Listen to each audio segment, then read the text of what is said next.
Olá e bem-vindos ao Side by Side with Gabi.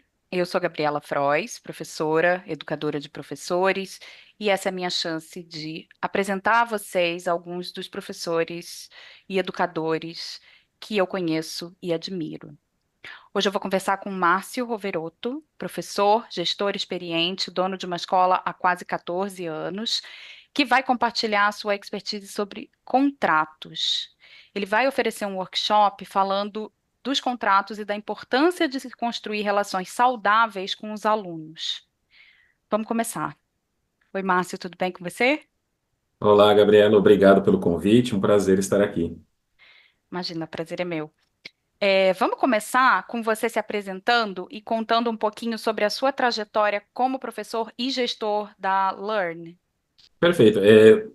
Eu sou professor já há 23 anos, né, quase 24 anos, e o meu objetivo quando eu me formei era trabalhar em escolas públicas, né, dar aula de inglês em escolas públicas e escolas regulares mesmo de ensino, mas acabei caindo aí no mundo de ELT, nos cursos de idiomas e me apaixonei imediatamente, né? E em 2010, a Learn oficialmente existe desde 2011 por conta do CNPJ, mas a concepção foi em 2010. Ela foi fundada por dois professores que já estavam um pouco cansados da rotina das escolas de idioma, da falta de preocupação didática e pedagógica que algumas grandes redes possuem aí para com seus alunos, e também no trato que eles têm com o professor. E principalmente pela forma de ensino, né? Então, nós acreditávamos ali lá atrás, eu e minha ex-sócia, que nós teríamos aí algo melhor a oferecer, algo mais humanizado e mais próximo dos alunos. Então, você poderia dizer que a sua preocupação com a humanização da educação sempre permeou a sua prática. Sim, isso sempre foi muito importante. Acho que é aquela coisa, né, Gabriela? Nós temos assim, nós iremos passar a maior parte do tempo de nossas vidas trabalhando. Essa é a realidade humana, né? Sim. E existe esse sentimento de que se eu vou fazer algo, eu preciso tentar escolher algo que me faça dormir bem à noite, que ajude alguma pessoa a produzir algo. Tem sim esse lado todo humanitário mesmo da causa, que é ensinar inglês, que é ajudar uma pessoa a ter uma nova habilidade e realizar sonhos, né? E a gente sempre levou essa causa com o maior respeito, né, que a gente pudesse ter com o aluno e com o cliente também, né, que tem essa parte toda aí de pagamentos e contratos, que é o lado cliente do seu aluno. Você sabe que uma coisa interessante que eu já entrevistei alguns professores para esse projeto e em todas as conversas a gente passou por um momento de conversar sobre motivação. E a gente pensa muito sempre, e eu acho que em todas as escolas que eu trabalhei isso era muito reforçado. Você precisa arrumar formas de encontrar a motivação do aluno, de instigar a motivação do aluno, de fazer o aluno se sentir motivado, como se não fosse importante, ou igualmente importante, que o professor estivesse motivado, né? Então, o que me parece que você está dizendo, me corrija se eu estiver errada, é que você encontrou uma fonte de motivação intrínseca em você e que a partir dessa motivação você é capaz de oferecer um serviço muito melhor e que essa motivação, de alguma forma, não sei, vai reverberar nos alunos e na sua prática de forma que ela se torna mais natural, né? Para o aluno também, eu acho. Faz Sim, sentido isso? faz muito sentido, Gabriela, Hum, porque até mesmo nosso trato com os professores, né? Hoje eu tenho uma equipe aí de sete eu sei. professoras e uma coordenadora. Uhum, É muito importante que eles estejam bem mentalmente, a saúde mental deles estejam em ordem, principalmente nesses novos desafios aí que são as aulas online. E é também parte do meu trabalho tentar ajudá-los da melhor forma a se sentirem bem, entender um pouco melhor, né? A situação de cada um. É um desafio enorme porque, ao mesmo tempo que tem esse lado humano, nós precisamos pagar as contas, pagar os impostos, existe todo um jogo de empreendedorismo também que é preciso jogar. Então, é uma dança muito complicada. Às vezes a gente meu tem que Deus. rebolar muito, não pode rebolar pouco. Porque não é fácil, é muito simples você ser somente humanizado ou ser somente empreendedor. E juntar essas duas coisas tem sido um desafio, assim, desde o início da Learn até hoje, e acho que vai até, enquanto a Learn existir, vai ter esse desafio. E você foi uma pessoa que migrou, de professor para gestor, e que conseguiu, inclusive, parabéns, Obrigado. manter esse ethos, né, dentro da sua prática e da sua empresa. Viu, gente? Se vocês estiverem procurando emprego, fica de olho, que é um bom lugar para se trabalhar.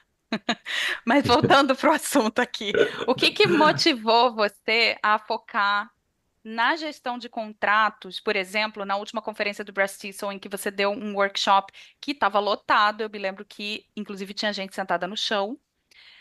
E por que que você acha que esse é um tema importante para professores e também para gestores de escola de idiomas?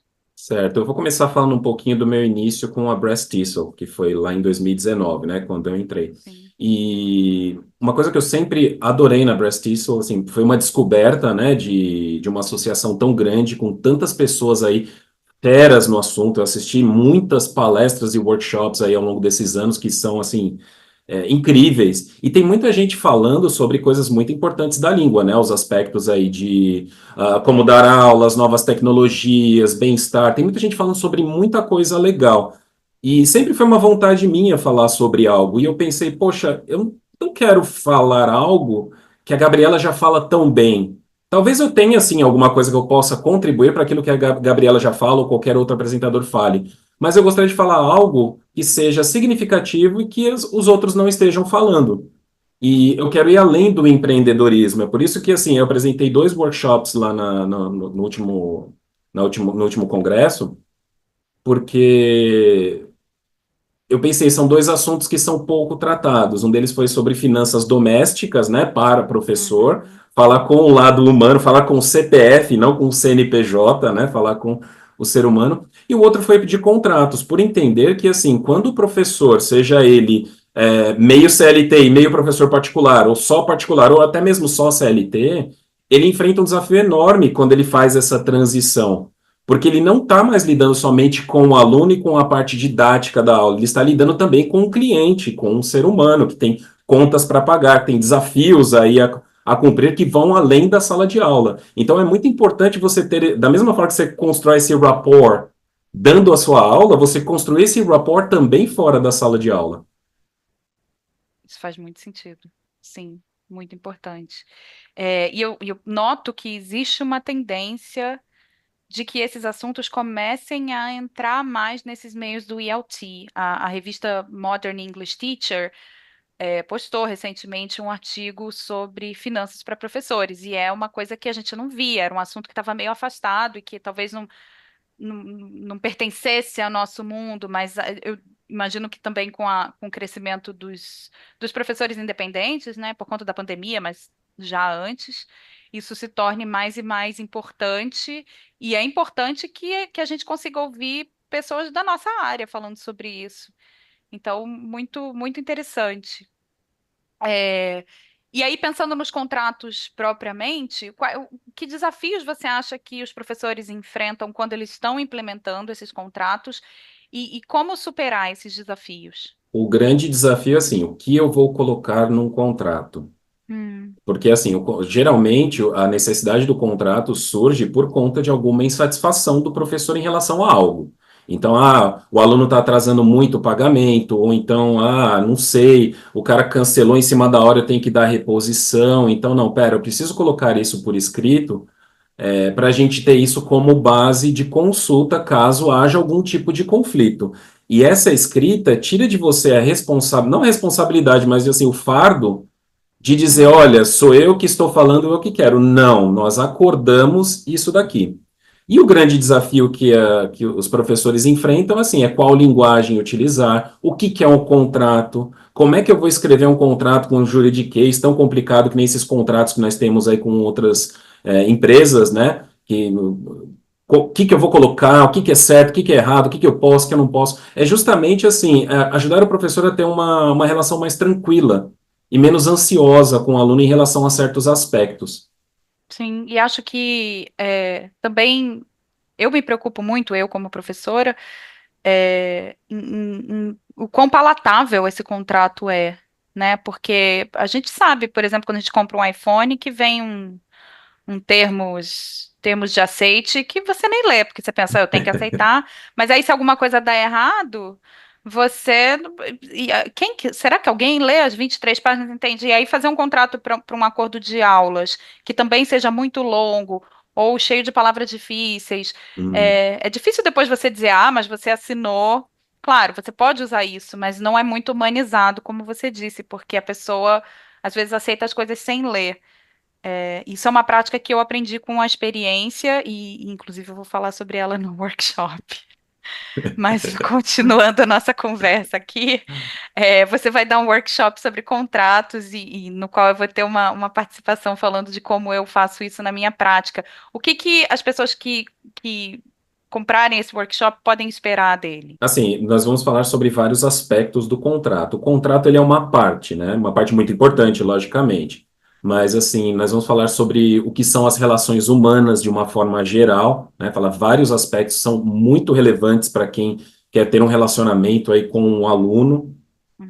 Vamos falar, logicamente, o conteúdo de um contrato. Inclusive, você estava falando sobre as 20 páginas, né? Ninguém lê aquelas 20 páginas, a gente simplesmente É. aceita. E a gente comete também um outro erro grave, viu, Gabriela? A gente não questiona. A gente pensa que porque está num contrato da Microsoft ou da Apple ou alguma coisa muito importante, que todas as cláusulas são justas. E, infelizmente, isso não é uma coisa assim só do Brasil, isso é uma coisa do mundo. Tem muita coisa em contrato que não deveria estar, que deveria ser nula, porque vai contra as leis, vai contra o bom senso e contra as leis, né? Então, Uhum. eu tenho esse objetivo secundário, que é ajudar também o professor a perceber outros contratos, né? Então, além Uhum. de fazer o próprio contrato, a gente vai ter essa parte também, entender o que tem no contrato e fazer o próprio contrato. Teremos também uma parte de como resolver conflitos, que é um bônus, tá? Que eu vou colocar ao final, porque não Excelente. adianta só implementar, né? A gente fica assim, tá, mas eu coloquei, e agora? O aluno está me questionando, por exemplo, mas ó, não está autenticado em cartório, então esse contrato não é válido. Então eu preciso dar também dar essa instrução para o professor para entender que assim, tudo que eu estou falando aqui, Gabriela, tem uma validade jurídica sim. Se eu te Uhum. ofender aqui, não só está gravado, como você pode ir numa delegacia me denunciar e você apresenta isso como prova. E o contrato é a mesma coisa. A gente vê isso com bastante frequência no YouTube, né? Pessoas falando de outras, e aí um processo que rola pra cá, um processo que rola pra lá, com base em uma coisa que foi dita num vídeo inicialmente inofensivo. Mas o que a gente diz, hoje em dia tá tudo gravado, né? Exatamente. Isso é muito bom, Exato. né? Isso é ótimo. É E bom. não é, né? E não é, É e mas é não é. bom. É. Scary, but good. Então, aí vem mais uma pergunta. Essa entrevista está acontecendo em português, e você decidiu dar esse workshop que vai ser sobre contratos em português. Você podia explicar um pouquinho sobre isso? Claro, no Breast Thistle a minha apresentação foi em inglês, mas como você bem sabe, né, você já apresentou 50 mil vezes nos congressos aí, é sempre uma pincelada, né? Nós temos ali um tempo limitado para falar sobre um determinado assunto. Eu fiz no formato workshop, então mais para raise awareness, né, para a importância do contrato, fiz atividades para dar acender o fogo, né, para acender o fogo aí nos Uhum, professores uhum, para eles se movimentarem. E agora eu tenho uma oportunidade de falar com mais detalhes sobre o assunto, né, de fazer esse curso. Ele precisa ser em português, Gabriela, porque os contratos somente são válidos em português. Se você tiver um contrato em inglês, você precisa de uma tradução juramentada, enfim, uma tem todo um lance aí que eu acho que não é interessante para o professor agora. E também para atrair o máximo de professores possíveis, até mesmo aqueles professores que estão trabalhando para escolas regulares e vão dar uma aula de reforço, por exemplo. Pode ser um professor de matemática. Então, eu acho importante para professores de outras matérias também terem esse conhecimento, não somente os nossos professores aí de inglês. sem dúvida. E acho que isso é um ponto bem importante que você acabou de levantar. Muitos professores que dão aula de reforço, que dão aula de apoio, como a gente chama no Rio de Janeiro, eles acabam achando que esse é um trabalho menor e que talvez não precisasse de um contrato, porque você está só ajudando alguém, não sei o quê. Mas tudo, na verdade, é uma relação de trabalho, né? Então, a gente deveria, ter essas regras bem claras antes de começar qualquer tipo de relação de trabalho. É muito importante. Então, você podia compartilhar, de repente, algumas dicas práticas para professores que estão começando a pensar em formalizar os serviços e começando a pensar em usar contrato?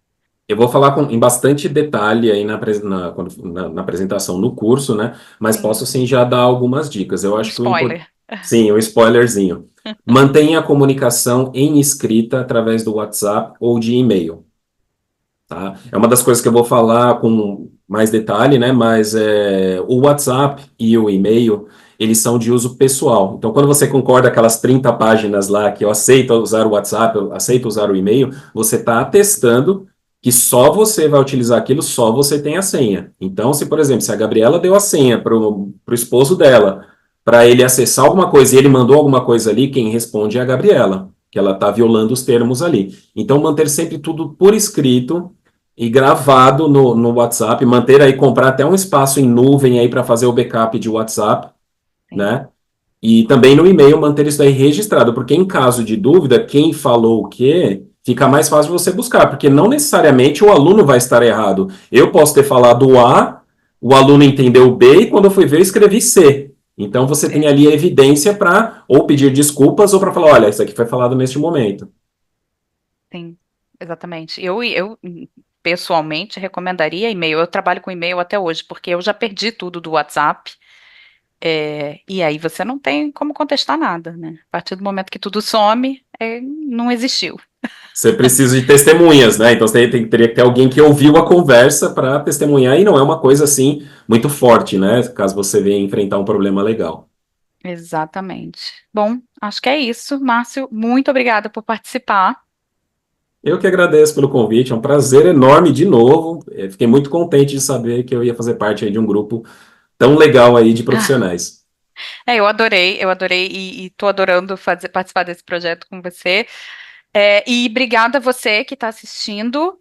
Eu espero que essa conversa com o Márcio tenha sido útil, que tenha te dado algumas ideias para aplicar na sua prática docente, na gestão da sua escola. Não deixe de ver e comprar o workshop que o Márcio está preparando. Ele vai estar cheio de dicas, cheio de estratégias, cheio de modelos e com certeza vai fazer diferença na sua prática.